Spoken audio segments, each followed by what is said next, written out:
बिजली चमक बरस बरस उधर था दारे दीम दीम तना उधर था दारे दीम दीम तना उधर था दारे दीम दीम तना उधर था दारे दीम दीम तना उधर था दारे दीम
everybody, please give a big round of applause to Akshata Shrivastava. And मैं कहती हूँ कि रवि जी को किसी और की ज़रूरत ही नहीं है. सिंगर भी घर में है, डांसर्स भी घर में है, कोई म्यूजिशियन भी घर में है. कोई भी फंक्शन इनको करना हो आपस में ही बच्चों को बिठाएंगे, खुद करेंगे और पूरा का पूरा माहौल बन जाता होगा.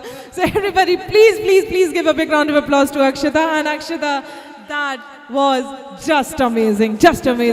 मतलब चेहरे के भाव से लेकर के हर एक एक्शन और घुंघरू की जो ताल थी, amazing. I mean I am speechless right now. Akshata, it was amazing.